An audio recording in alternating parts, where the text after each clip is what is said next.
Okay, right, here we are again. We are back. This is the We Quit Booze Brothers, which is a podcast where we try to have honest, no fluff conversations about our various experiences of quitting alcohol. And with me, as always, is my brother Matt. Hello, Matt. Good evening. Yes, back again. New room, new glasses. I've just been kicked out of my normal office that I do these videos in.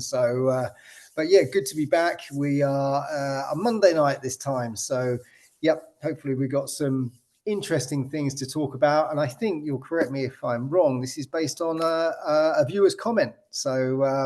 It is, yeah, which is great. We it's really useful.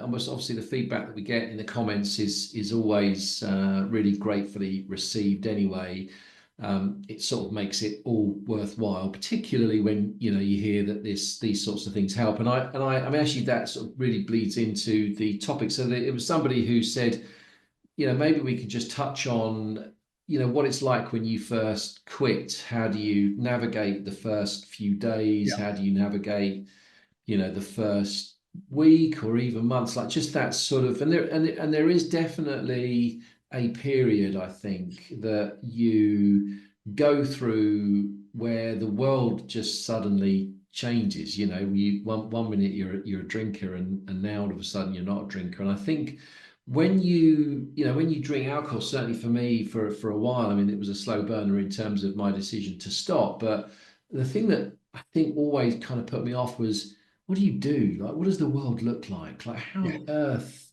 do I unpick, like, Boring is it going to be? Yeah. yeah, is it going to be really, really boring, and and all of that? So we thought we would just have a conversation about, navigating the first, few the sort of the immediate period after you quit. And look, we're talking about the immediate period after you quit, but as with a lot of things related to quitting alcohol, it's relevant to wherever you are in your journey. Yeah. And actually, one of the things I'm going to mention, and I'm sure you'll talk about it too, is one of the things that really helps, and it helps particularly when you've just stopped, and it really helped me when I just stopped, is videos like this. Just dial into the sort of sober community that is online, get connect and just hear from people who've done it, hear from people who've quit, see how they're getting on, the sort of massive improvements, the sort of change to lifestyle,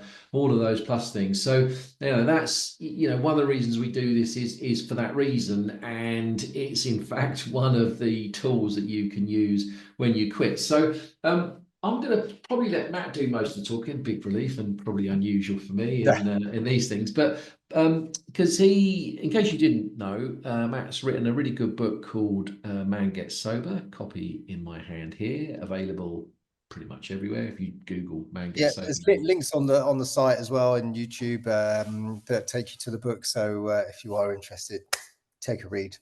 you I'm can, sure you'll get some yes. things from it. And in your book, Matt, you've got a section. I don't know if you can see that. If this screen's too, maybe if I hold There it we there, go. you can. You probably don't need. You don't need to see the detail, but there's a whole section in your book on the sort of being preparing yourself to quit and creating a plan. And I was just kind of looking through this. I mean, I'll talk about my experience, but it was really interesting. So you basically, when you quit, you mapped out 2 weeks of Yeah, stuff that you were going to do. exactly.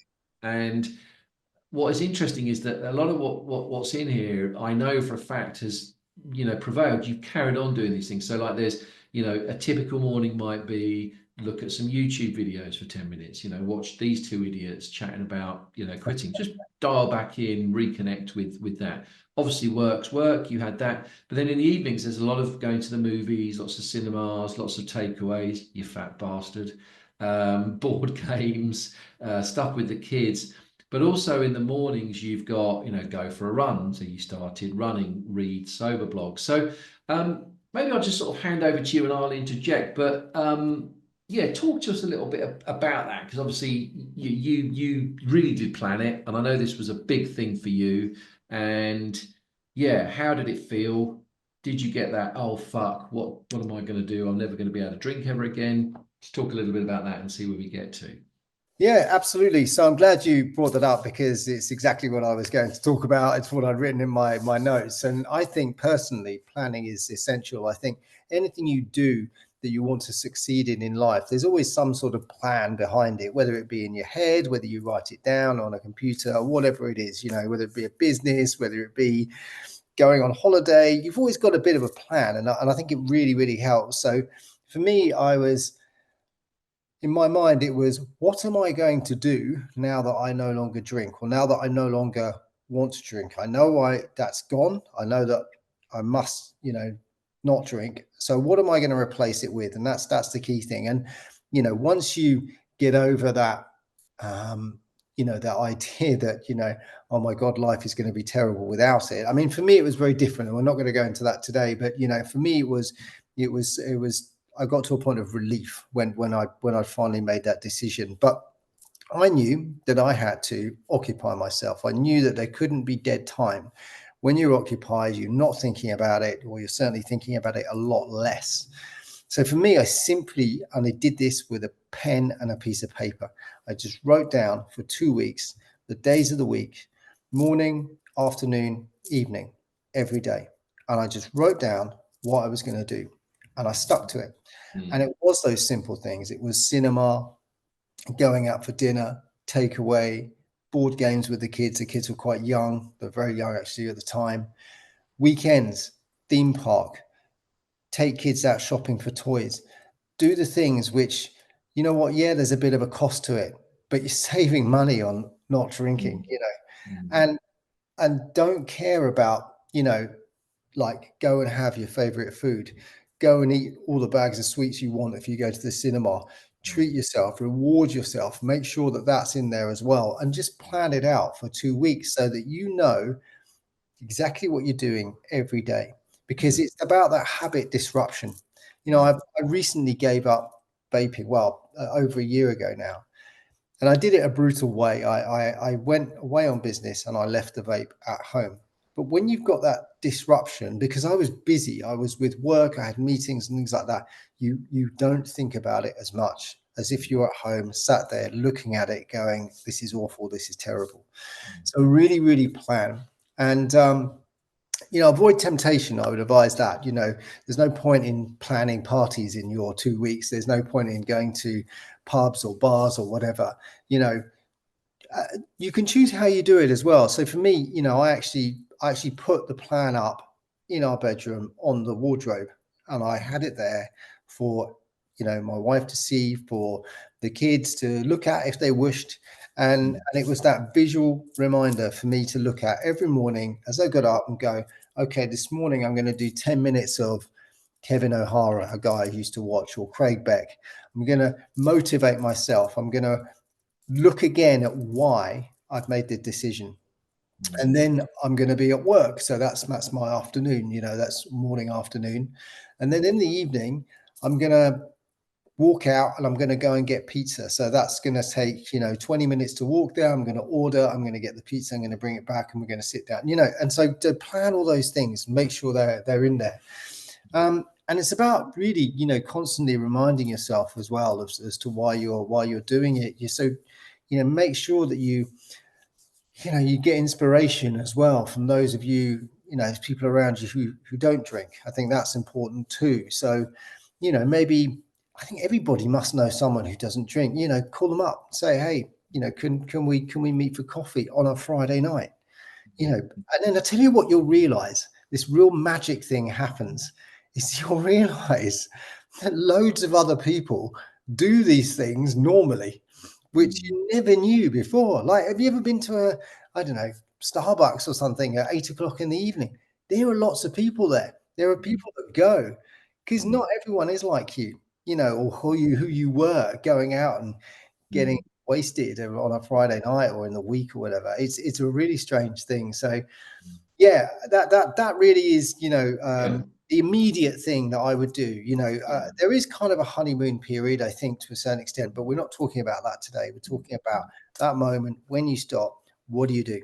Yeah, I think the other thing as well is that treat it differently.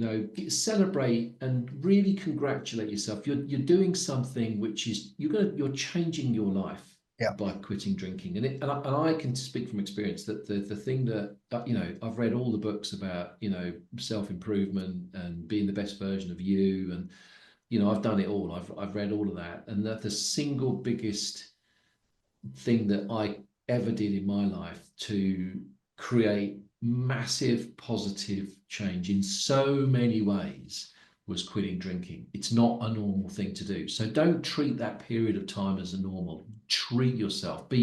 Congratulate yourself. Rejoice. If you can take some time off work, if it's not going to lead to sort of, what is it? The devil makes work for idle thumbs. If keeping yourself busy is the way you do it. But what I mean is that go and watch a movie midweek. Go out for dinner. Maybe spend a bit of money. Eat if you quit drinking, by the way, one of the things that's very likely to happen is you'll get sugar cravings, like we all did. Yeah. It's But a big so part of what it because at the beginning? of course, there's an awful lot of sugar in alcohol, and when you take that away, you start. I used to eat, and I remember just the joy of a bar of chocolate in a movie theater or something. I still do. But the thing about this rejoicing and having fun with it and feeling great. I mean, my journey to sobriety was different, and that's what's great about this podcast is we've had different experiences. But I Yes. tried one weekend. I can still remember the date. It was January the 9th, 2017 was the day that I had my last drink, or maybe it was the 8th and the 9th was the first day sober. But obviously it was a new year. I decided I was going to quit in the new year.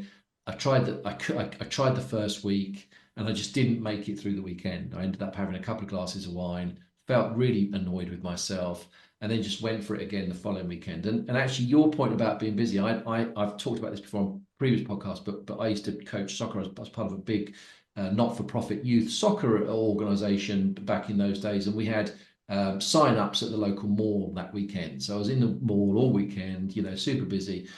And the big turning point for me in this whole the sort of sobriety journey was when I changed my mindset from I'm losing out, I'm giving something up, I'm losing out by quitting alcohol, I'm giving something up, I'm not having something I enjoy. When I changed that to fucking hell, I'm gaining so much, I'm gaining my health back, I'm gaining my mental, I'm gaining a freedom from that awful anxiety I used to get after I drank so much. I'm getting away from. When I drank, I always felt slightly guilty. I would be. I always felt like I was living two lives. I'd be this sort of CEO, running my own business, being a soccer coach, but like getting hammered at the weekend, and it just really fucking created this like sort of conflict in the way that so my soul was troubled. It wasn't, and when I quit, my soul settled. I felt I could be the person that I was trying to persuade the world I was, and I could suddenly persuade me. And I really felt very proud of this badge of honor that I suddenly kind of gained of I don't drink anymore. Fucking I loved that. I loved and I remember still turning up, Saturday morning, Sunday morning at these sign-ups at the mall, walking in, feeling like $1 million, because I just Mm. stopped. So what I'm trying to say is don't underestimate that. You're doing something fucking incredible, and it's such a good thing to do. And there's just so much more evidence now, even when I quit, which was only 8 years ago, to where we are now, where it's unequivocally, there's no sort of grey area here. Drinking alcohol is Yeah. really fucking bad for you, right? It's really, really awful for you. So giving yourself, the benefit of taking that poison away from you, not putting that alcohol in your system anymore, you know, it it's yeah, it's just it's Yeah. incredible and it's amazing, and the benefits start immediately. They're immediate, and I think you catch yourself getting experiences that you won't remember having before, and that sounds crazy, but when you get to the level of drinking is so ingrained in whatever you do, and it was for me, yeah, it was because it was social, but it was what I did. It was what every weekend, I could not tell you a weekend before I quit drinking when I hadn't drunk. I mean, maybe once when I was ill, and even then, I probably would have given it a go. Mm.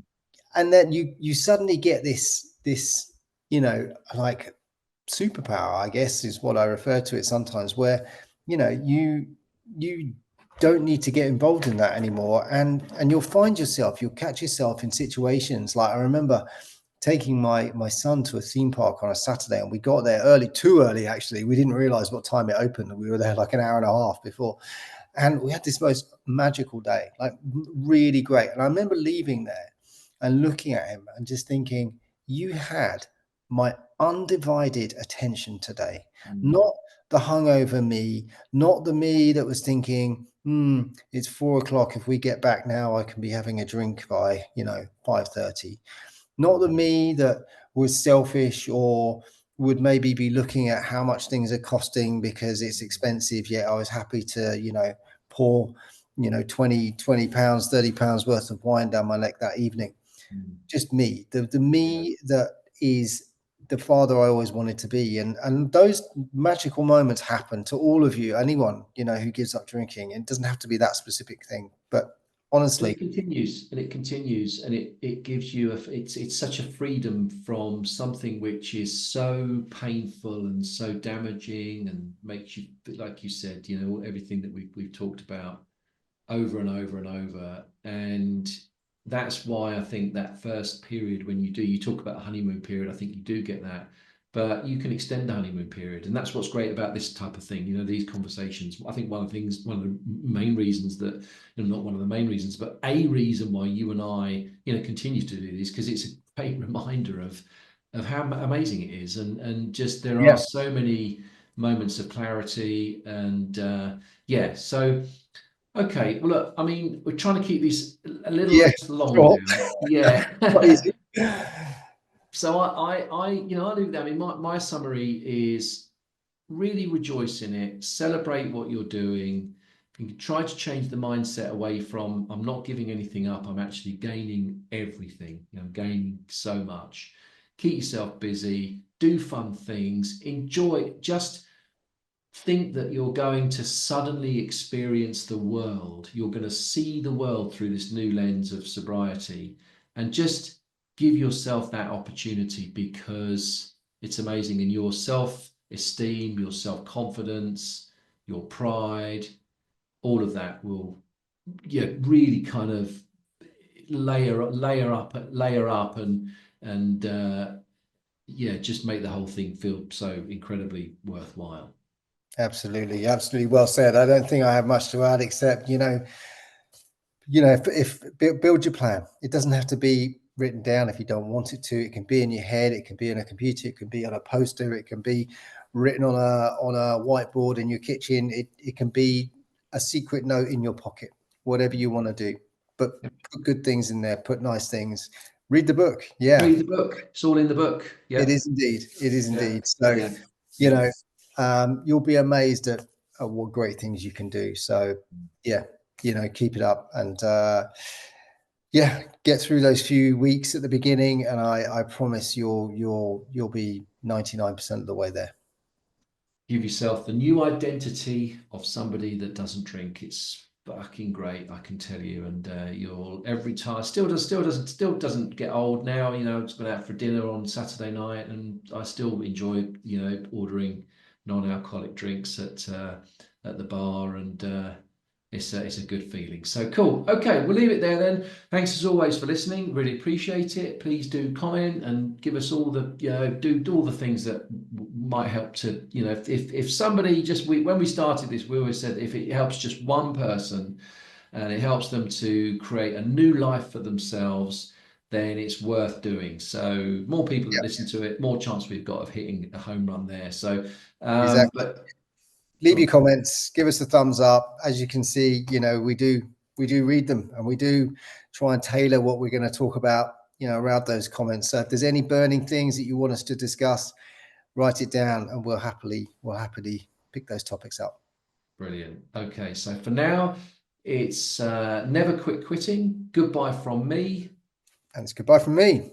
It's goodbye from him. Until the next time. Thanks a lot. Bye for now. Bye.